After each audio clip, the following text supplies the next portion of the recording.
For the moment we've all been waiting for. I want to introduce our speaker. Jeff Willard serves the Archdiocese of Galveston-Houston as the Port Chaplain for Galveston and Texas City. Ordained since 1999, his areas of ministry have covered many populations, striving to minister to those from any faith or no faith. His background offers struggles and wonderful opportunities. Jeff is married and lives on the island. He and his wife, Mary Lynn, are both Texas master naturalists and enjoy many outdoor activities that the island provides. His program is entitled No Shipping, No Shopping, a look at the seafarer industry from the beginning to today. Welcome, Jeff.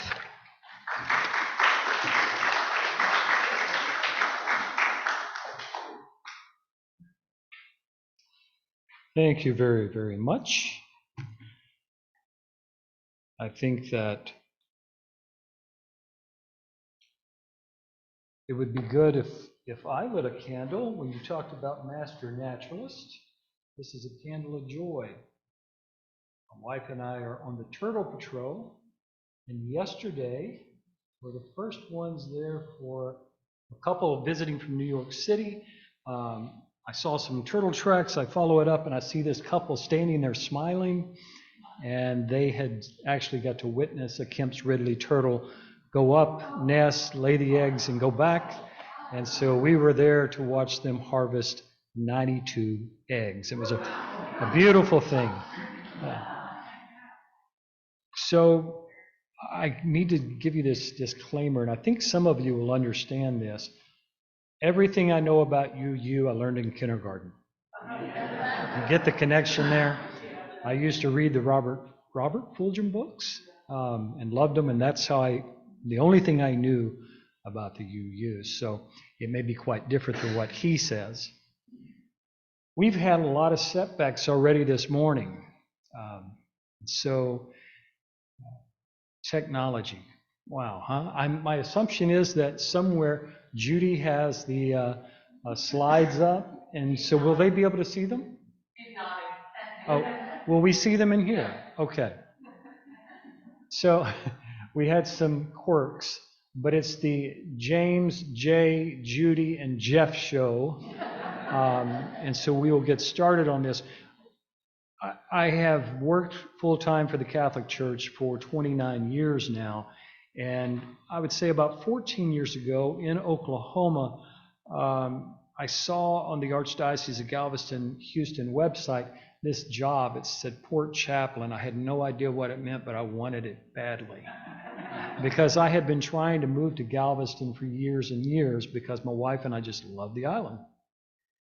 I finally moved in 2016 to Cyprus. And when the priest that interviewed me there asked me, why are you wanting to move here? I said, well, I want to be closer to the water. He says, do you have a map? And I said, well, yeah, and I can see where Cyprus is on that map, but it's also I can see on that map Oklahoma. So I'm at least making it in the right direction. And then finally I got this position. Most everybody I talk to when I say I'm the chaplain of the port, they have no idea what that means, and I was one of them. And I am learning what it means all the time. I am a licensed professional counselor. Most of my work as port chaplain really falls into the social worker category, because that's basically what we do, is we supply their needs, whatever they might be. You'll see a little bit of that in the slide presentation. Seafaring has not changed a great deal since it began, and if we can have this slide now of the first seafarer. There we go. I looked online to see if I could find any good images of Noah and the ark, and this one looked pretty tough because there's some fierce animals getting on there. And I'll tell you that going to work at sea, they say, is like going to prison with a chance you'll drown. And they're serious. Okay? So this is Noah. So I'm assuming that he was the first seafarer and somehow God led him through that.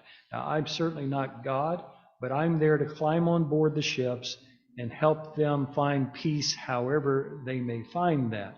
I will tell you, my office is in the Seafarers Center. How many have been to the Seafarers Center? Oh, wow, that's amazing.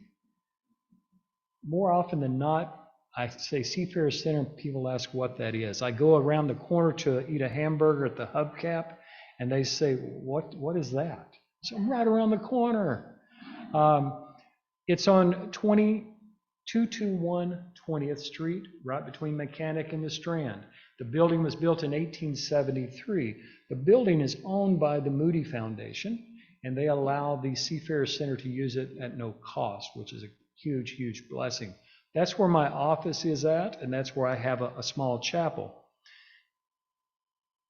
75 to 80% of the people who walk through our doors are Hindu, Muslim, or none of the above. Okay, no real faith. And so what do I do as chaplain with these folks? Well, we have a pool table, and so I start playing pool with them. And before long, we build up conversation and trust and relationship, which is the way it ought to be done. And at the end of this relationship building, I'm not asking them to convert to anything, but I'm trying to find out what it is in them that brings them the most peace, and I try to help get them connected with that. That's my job in a nutshell, right? Now, of course, when I do encounter people who are Catholic, I get to go into full swing. But otherwise, it's all the same to me. So this is our first seafarer, and Judy, if you can flip to the next one there. No shipping, no shopping. During COVID, we all bought too much stuff. All right, we sat home, and what did we do? We ordered things we thought we needed, and we expected to get there today. Well, all these things that we buy don't just drop from the sky. They have to come over. 90% of the things we use come over, at least in some part, by sea.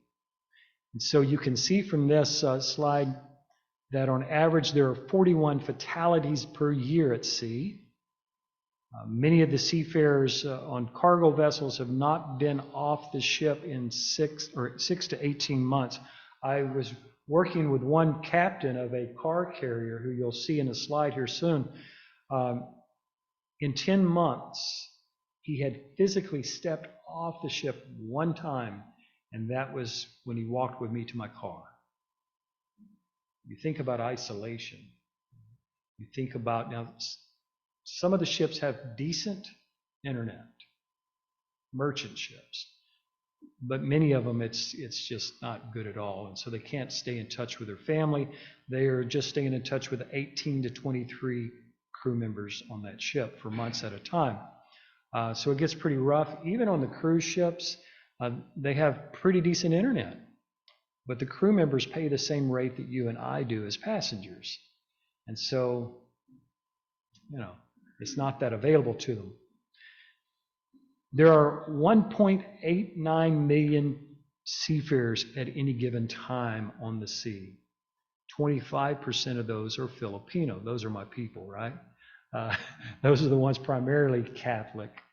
But 25%. So to understand how to serve their needs better, I went to the Philippines for an immersion course back in February, and spent time there learning from their wives, learning from the men who are sitting in dormitories waiting to get a job back at sea, just really getting to know more about the culture.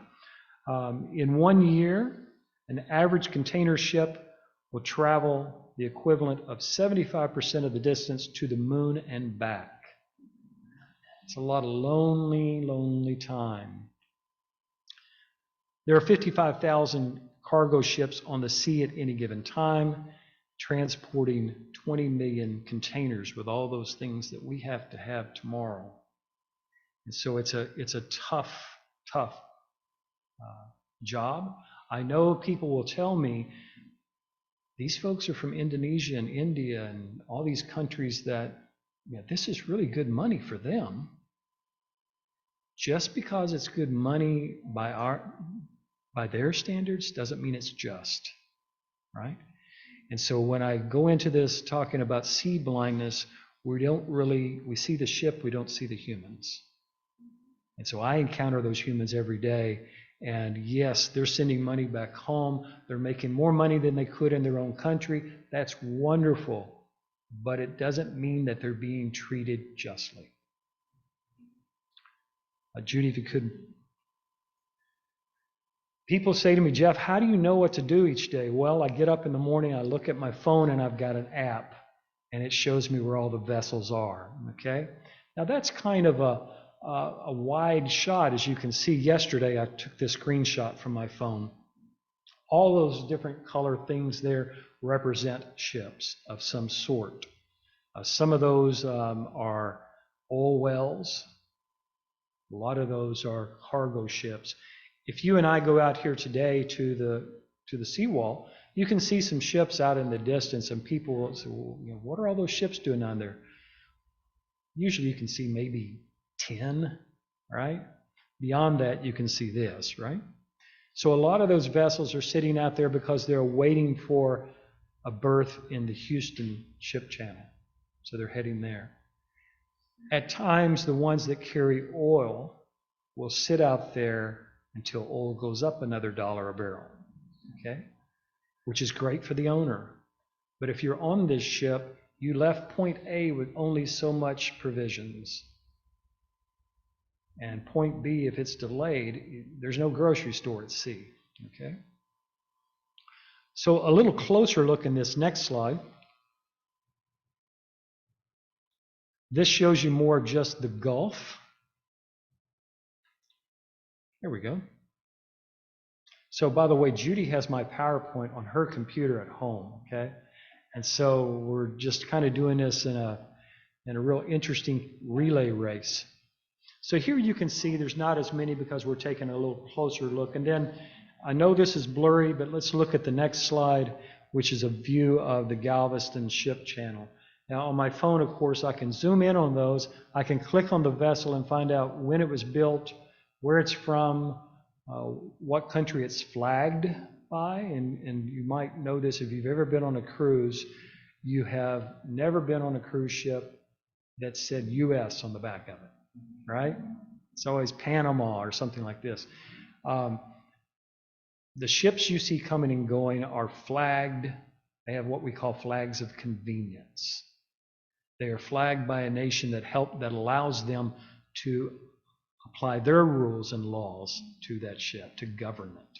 There is a seafarers union, and it has some wonderful, wonderful things that protect the rights of seafarers. It's very difficult to enforce, unfortunately. So what comes into the port of Galveston on this next slide? Well, 4 million.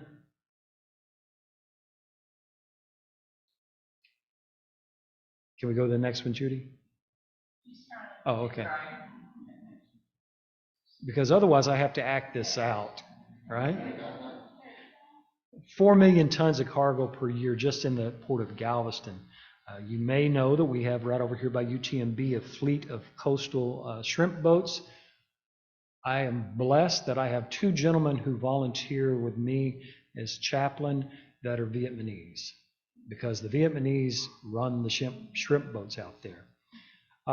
We also have offshore commercial fishing boats.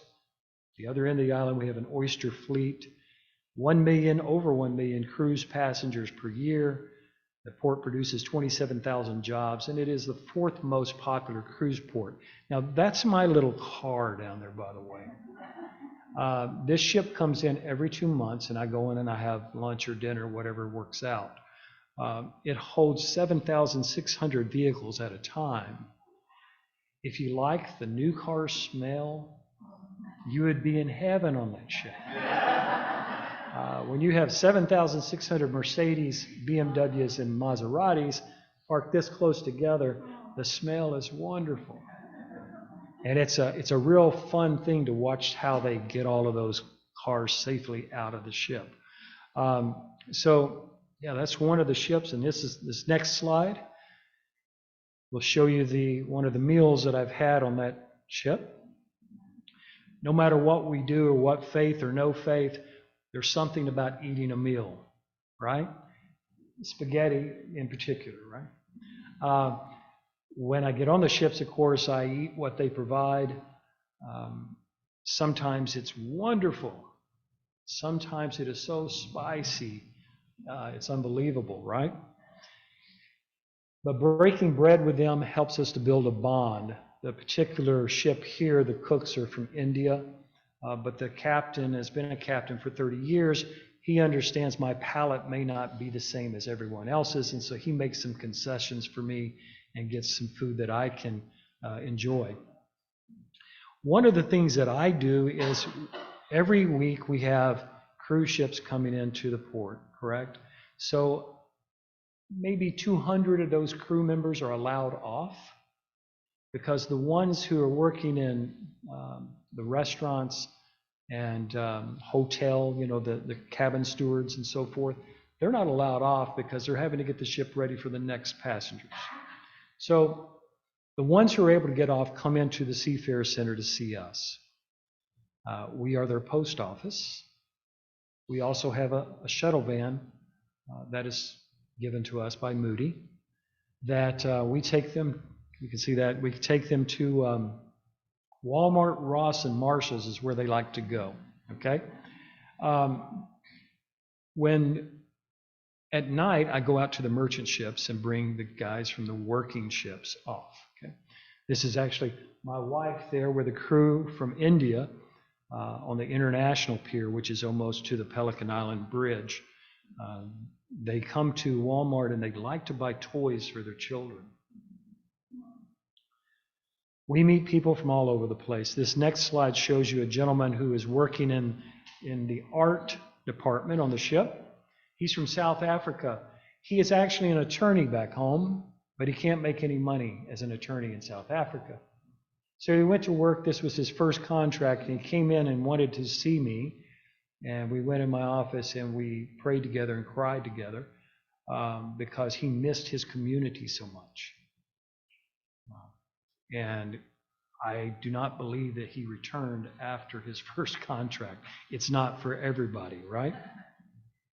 This next slide will show you on Christmas Day, I went to a research vessel to visit with some crew there, and it shows you 3 of the crew there. And again, my wife, she gets to go with me a lot of times. My wife has never left a vessel without crying when we get back into the van.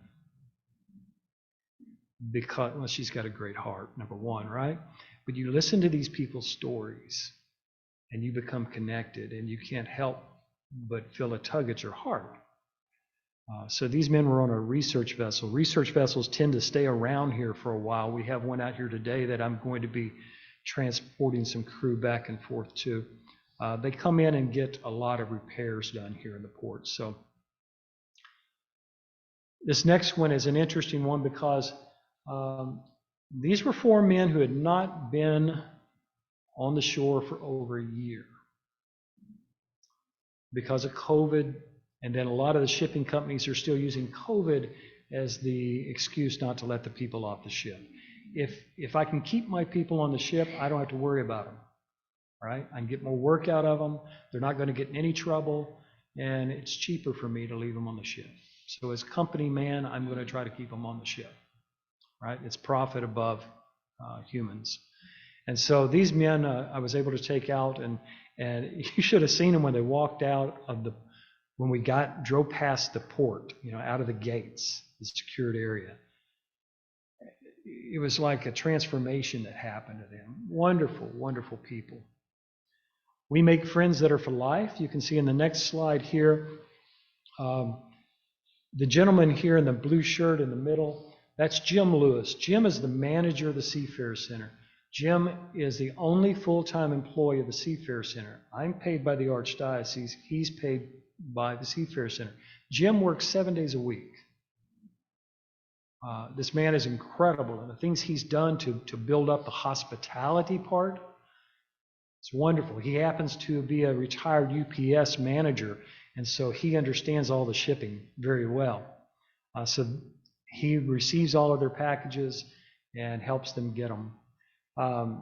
So you can see a little bit there in the background of our center. If you've not been there, you're always welcome to come by and visit. Again, Jim at least will be there 7 days a week. I take Saturday off. Got to have something, right? So the next slide here will show you how desperate things can become. This past August, this ship got a hold of me. They had no water. Think about August here in Galveston. This ship came in with no drinking water because where they had been anchored, they weren't able to use the desalination machines on the ship because there's too much silt in our water. If you get too close, it'll mess up the machinery. So I brought them many cases of water as I could bring them. It helped them to get, they were going to go back out to Anchorage and then go to Houston. And so they were fine to get there.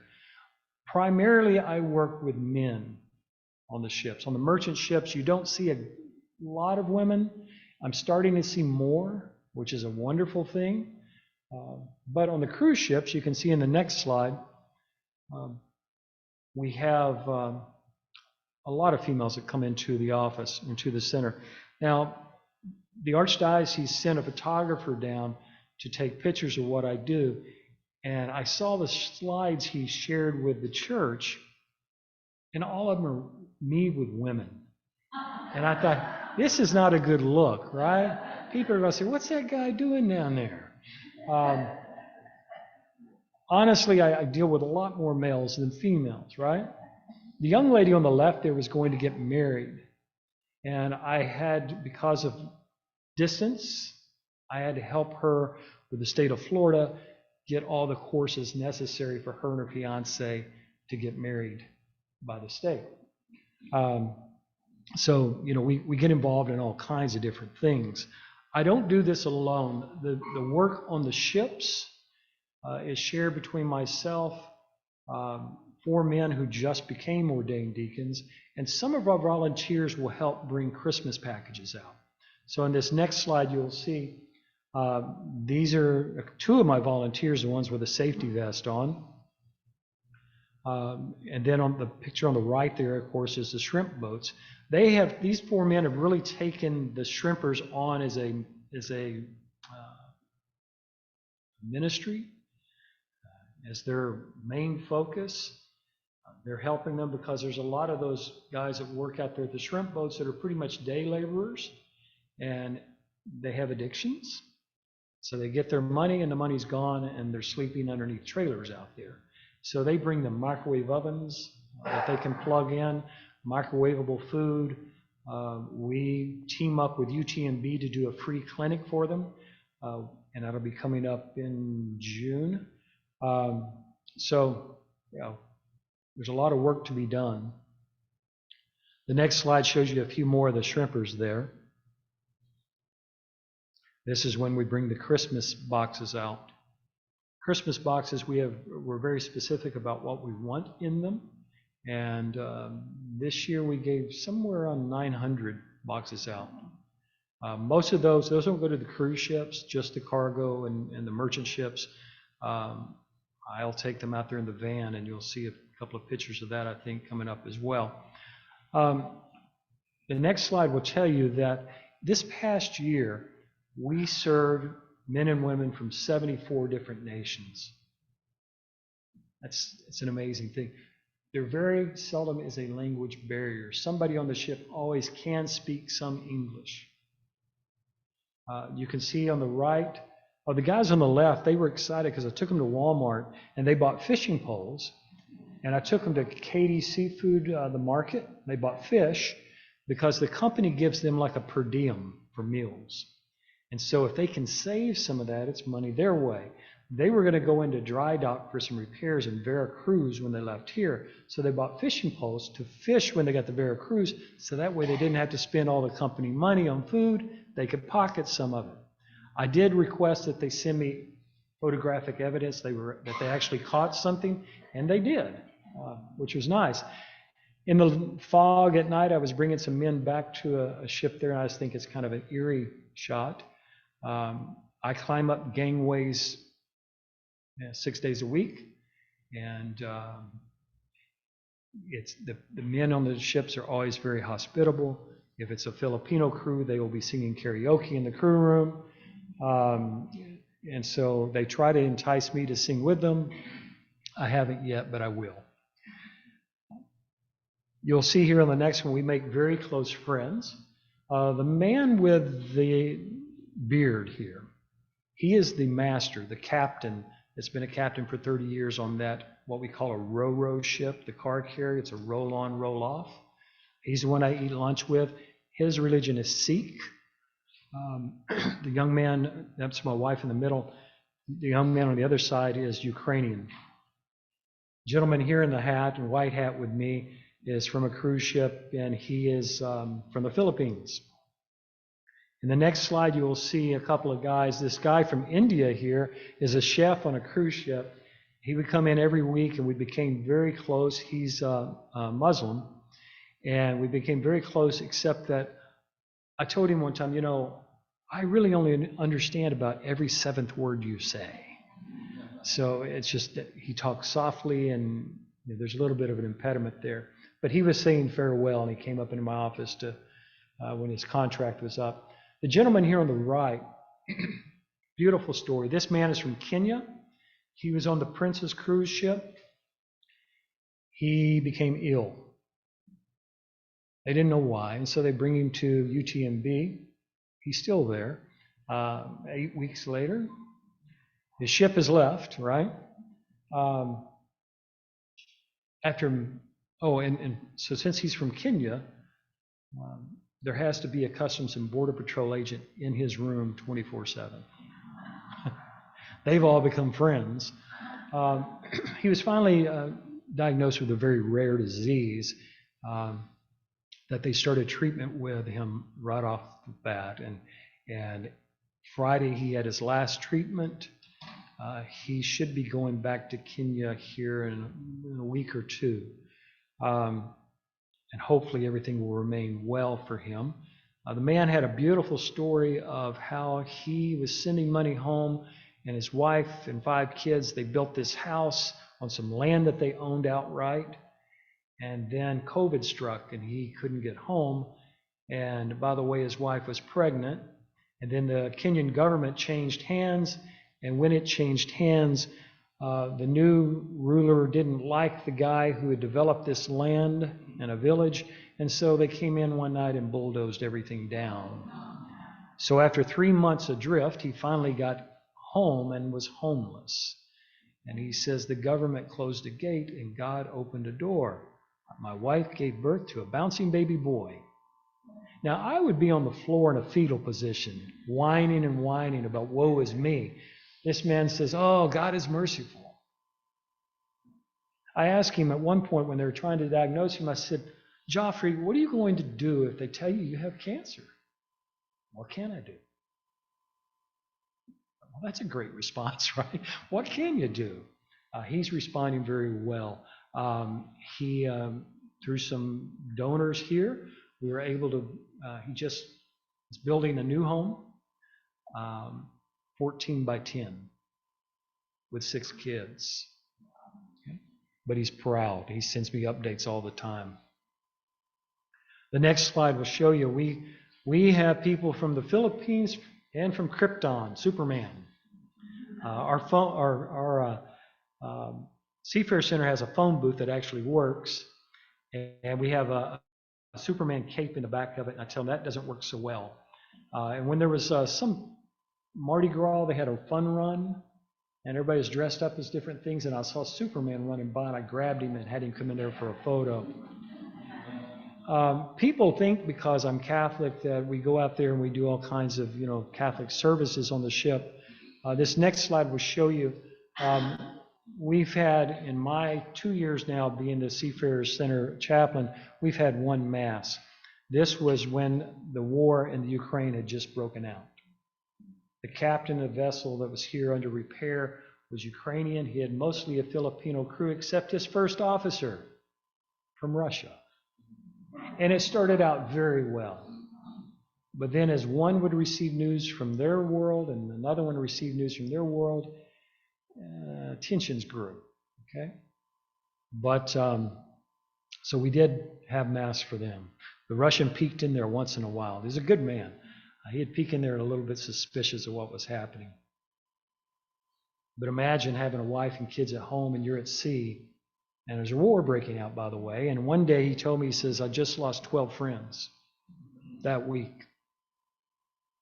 It's tough. We have, the next slide will show you, we have ships that come in here with all shapes and sizes. The bottom picture there is one of those research vessels that I talk about. There's actually two in the pier today, in the port today. They have the helicopter landing pad there. They primarily provide sonar services to oil companies, so they know where to put the offshore rigs. They're actually doing some of that for wind farms now at sea, which is kind of a nice thing to see, right? In our next one, you'll see that some of the boats are police boats, and then there's the shrimp boats. That's the first boat the Port of Galveston Police had ever had, and they've been putting it to very good use. Now, I'm not as young as I used to be, and this next slide will show you something that this was the very first ship that I had to minister to. Now, look at that. It's pretty steep. Yeah. And when you're carrying packages up there as well, I wasn't sure if I was going to last. A lot of the crews can order things and ship it to us, and I'll bring it out to them. Some of them, like this vessel, didn't have the ability to do that because no credit cards. And so they would send me photos of what they wanted, and I'd go buy it and bring it to them with the hopes that I would be repaid. One thing they don't understand is just because you see it at Walmart on your phone doesn't mean it's at Walmart on the shelf. And they would say, no, I saw it right. I'm sorry, it's not there. The other thing they don't seem to understand is Black Friday. They think I can get them all these great deals. No, I really can't. We're getting close here, folks. The next one just shows you a couple of other types of vessels that we serve. And then the next slide here, one of the great things I've gotten to do was a burial at sea. These three women, their father had died a year previously and was cremated. And of course, there's all kinds of regulations for someone to be buried at sea. They met all of those. I thought it was a beautiful, beautiful photo there. With all the different colors and light. It's a great, great service of celebration. Some of the vessels that I've got the pleasure of visiting are historical. You can see in the next one. I was able to go out on the pilot boats when the battleship Texas came in. And so that was really neat. And then I find some of them hysterical because here was a ship, the next one, that was made for me. I visited a ship last week called the Willard J. And I thought, this is great. I can't wait to get on there and hear the story of this vessel. Nobody spoke English. I learned nothing, but I did get to sit in a small room with men smoking. And so I got to learn again what that smells like. Nice guys, but, you know. One of the things we try to do up there is have a little fun. And this next slide, Judy, if you just click in the middle of it, you'll see the fun we have.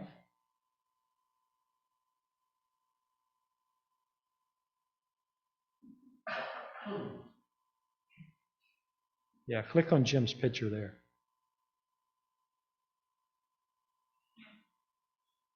Well, ordinarily, it shows Jim riding a bicycle down the aisle there. So we try to keep things light. We try to keep each other going.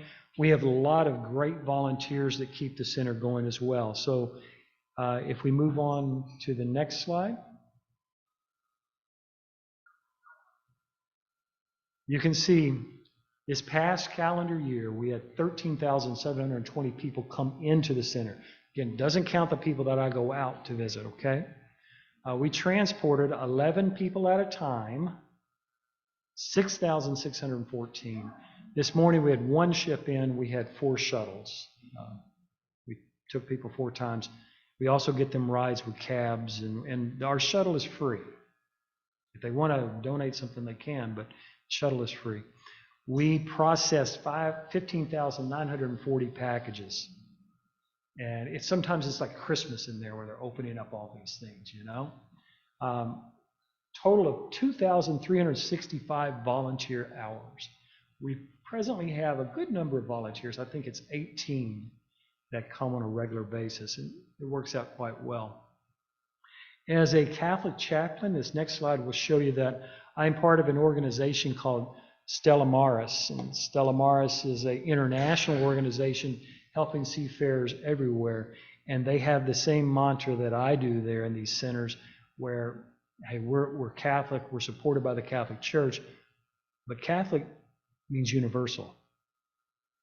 Okay, so we don't claim that we're Roman Catholic, we're Catholic, and so we're always there to help them in any way we can. And I thank you for your time, and would love to hang out and answer any questions. I have some pieces of paper right here that tell a little bit more about our services that we offer at the Seafarer Center. Yes, sir. Does every port have a seafarer center? Most ports do. Now, let me tell you a bad story about a Seafarer Center not too far from here. We had 3 Muslim men come into our Seafarer Center wanting to see if we could unbaptize them. Because the Seafarer Center they went to, in order to use the free Wi-Fi, they had to agree to be baptized. There's something very, very wrong here. So, you can tell them, if you don't believe it, it didn't take anyhow, but no. They want a ceremony because they got a ceremony on the other end. They will need one here, right? And so on the fly, you make up a ceremony to unbaptize. Yes, ma'am.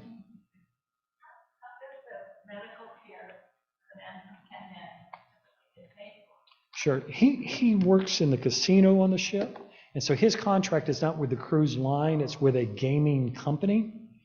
They have been taking care of all of his medical. Now, when he's at sea working, he generally bring home, or take home pay, about $900 every 2 weeks, because he's also in a tip pool, okay?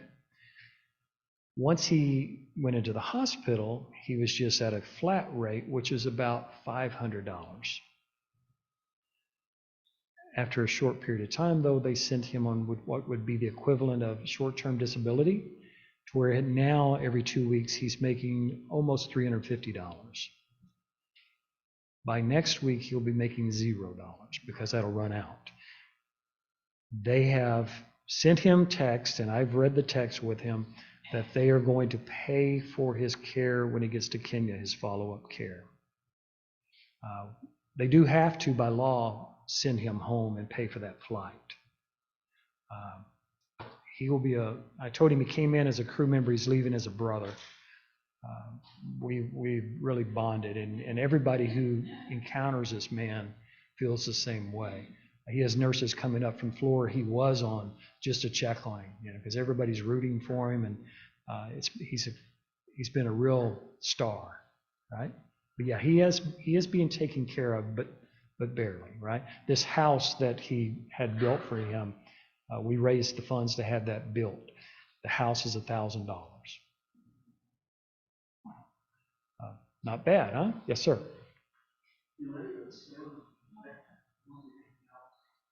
Do they what? Defect? Yeah, it's a big problem. More on cruise ships. Customs and Border Patrol has met with us and told us that, and I'll answer questions afterwards to keep you going on time here, but they have told us that it's a pretty big problem. They're aware of it. They're not really interested so much in the individual. They're interested in who are the people who are luring them off, right? So I've got cards up here, and I've got these sheets of paper up here as well, and I'll hang out for more questions. Thank you so much.